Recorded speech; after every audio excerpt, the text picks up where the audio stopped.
The transport vessel shuddered as another piece of debris struck its hull. Talis gripped the emergency rail with her three-fingered hands, her bioluminescent patches flickering orange with fear.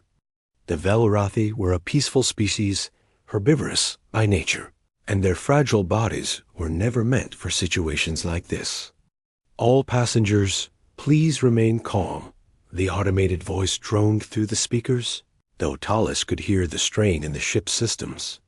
She was alone in this corridor, separated from her podmates when the hull breach had forced emergency bulkhead closures.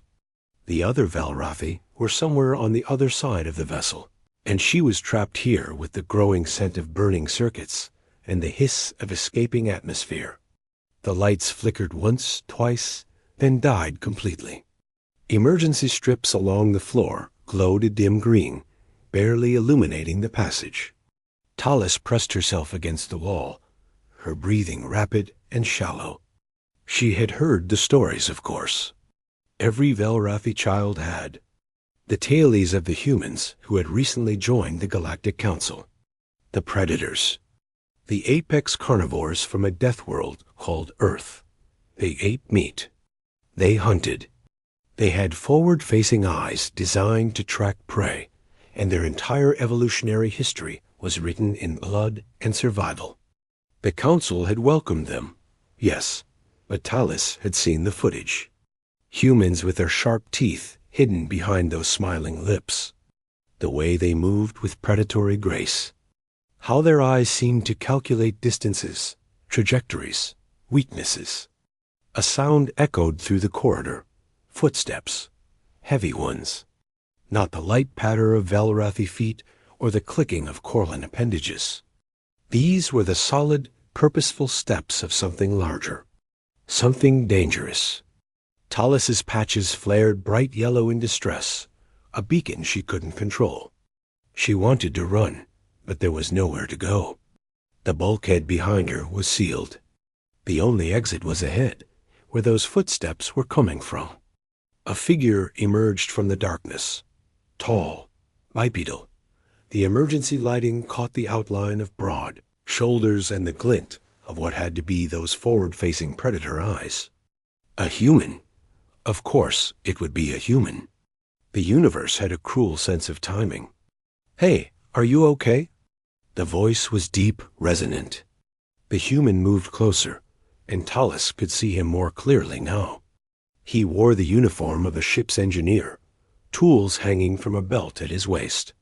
His face showed concern, but Talis knew better. Predators were patient. They studied their prey before striking. She couldn't speak. Her vocal membrane was frozen with terror. The human took another step forward, and she pressed harder against the wall, making herself as small as possible. This was it. This was how she would die. Far from her homeworld, alone, consumed by a creature from a nightmare planet. Whoa, the human said, stopping immediately. He raised his hands, palms forward. "I'm not going to hurt you. My name is Marcus. I'm an engineer on this ship. We need to get you out of here." The ship groaned ominously, and somewhere distant, metal screamed against metal. Marcus glanced over his shoulder, then back at her. His expression changed, and Talis saw something she didn't expect. Understanding. He had seen her bioluminescent display, recognized the fear response. "You're scared of me," he said quietly. It wasn't a question. He lowered his hands slowly, carefully. "I get it. I've heard what some species say about humans. But right now, that doesn't matter. This section of the ship is going to depressurize in about 5 minutes. We need to move." Talis found her voice, thin and trembling. "You are going to eat me." Marcus blinked. For a moment, he just stared at her, and then something unexpected happened. He laughed. Not a cruel laugh, not mocking. It was genuine, almost shocked. "What?" No, I'm not going to eat you." "Is that what you think?" "Your kind are predators," Talis managed. "Carnivores. apex hunters from a death world. Everyone knows this. The ship lurched violently. Marcus grabbed the rail to steady himself, and Tallis flinched.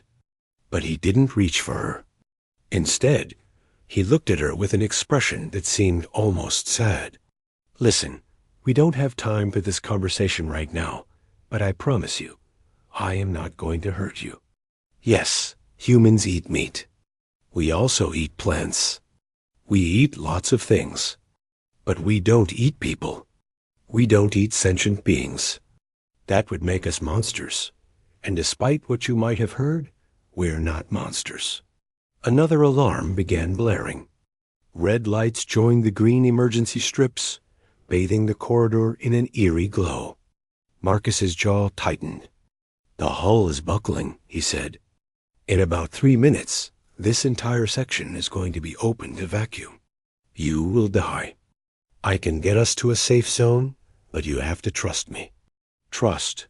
That was the problem, wasn't it? How could she trust something that every instinct told her was dangerous? But then Marcus did something that changed everything. He unclipped a small device from his belt and held it out to her. This is an emergency beacon, he said. If you activate it, security will know exactly where you are. If I try anything at all that you don't like, you press this button and armed personnel will be here in 30 seconds. You keep this. You stay in control. But please, let me help you. Tallis stared at the device. It was such a small thing, but the gesture was enormous. He was giving her power over him, protection from him. Why would a predator do that? Her patches flickered from yellow to a confused purple.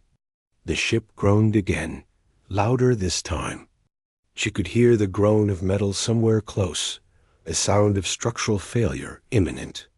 Okay, she whispered, reaching out with shaking hands to take the beacon. Marcus nodded once, sharp and decisive. Good, stay close to me. We're going to move fast. He turned and started down the corridor at a brisk pace. Tallis followed, clutching the beacon so tightly her knuckles ached. Marcus navigated the damaged ship with confidence, taking turns that seemed random, but clearly weren't. He knew exactly where he was going. They reached a junction where a section of the ceiling had collapsed.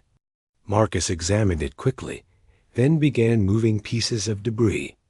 Tallis watched as those hands, which she had imagined tearing into her flesh, carefully shifted metal and composite materials to create a path. Can you fit through there? He asked, pointing to a gap he'd created. Tallis nodded. Her smaller frame could easily slip through spaces that would trap a human. She squeezed through, feeling the sharp edges of broken panels scrape against her suit. On the other side, she turned to see Marcus evaluating the gap. It was too small for him. Go, he said firmly. Follow this corridor to Junction 7.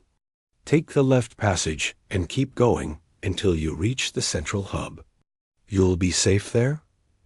What about you? The question surprised her, even as she asked it. Marcus smiled, and for the first time, Tallis didn't see the teeth of a predator. She saw something warm. I'll find another way. I'm pretty good at not dying. Now go, please. But Tallis didn't move. She looked at the debris, at Marcus on the other side, and made a decision that would have shocked her podmates. Help me move these pieces. You're stronger than I am. Together, we can widen the gap. Marcus raised an eyebrow. You sure? In response, Tallis set down the beacon and grabbed the nearest piece of metal. It was heavy, too heavy for her, really, but she pulled anyway. Marcus watched for a moment, then joined her from his side. Together, they worked in synchrony, moving debris until the gap was just wide enough. Marcus squeezed through, his uniform tearing on a jagged edge. A thin line of red appeared on his arm. Blood. Human blood. Tallis had never seen it before. It was so similar to her own, really. Just a different color. You're hurt, she said. Marcus glanced at the cut and shrugged. It's nothing. Come on. They ran together through the damaged corridors. Twice more they encountered obstacles. Once, Talas's smaller size allowed her to access a control panel Marcus couldn't reach. Another time, Marcus's strength let him force open a jammed door that would have stopped her cold. When they finally burst into the central hub, they found it crowded with passengers and crew. Emergency lights were bright here, and the air was clean and breathable. They had made it. They were safe. A medical officer rushed over immediately, scanning them both. "You're bleeding," she said to Marcus. "I'm fine," he replied. "Check her first." The officer turned her scanner on Talas, who stood still while the device hung over her body. "Minor stress indicators, but she's healthy. You, however, need that arm treated." As the medical officer led Marcus away, he looked back at Talas and gave her a small wave. She raised her hand in return, her patches glowing a soft blue now, calm, grateful, over the following hours. As the ship was stabilized and passengers were reunited with their groups, Talas found herself thinking about everything that had happened. Her pod mates gathered around her, relieved she was safe, asking what had occurred. "A human saved me," she told them simply. They looked skeptical, worried even. One of them, Ven, flickered a concerned orange. "You were trapped with a human? Were you harmed?" "No," Talas said firmly. "He protected me. He risked his life for me." She spent the rest of the voyage watching humans more carefully. Not with fear this time, but with curiosity. She saw them laugh with other species in the dining areas. Saw them help a Corlin elder with mobility issues. Watched them play elaborate games with Kernak's children in the recreation spaces. They were predators, yes. Their biology couldn't be denied. But they were also something else. Something her peoples,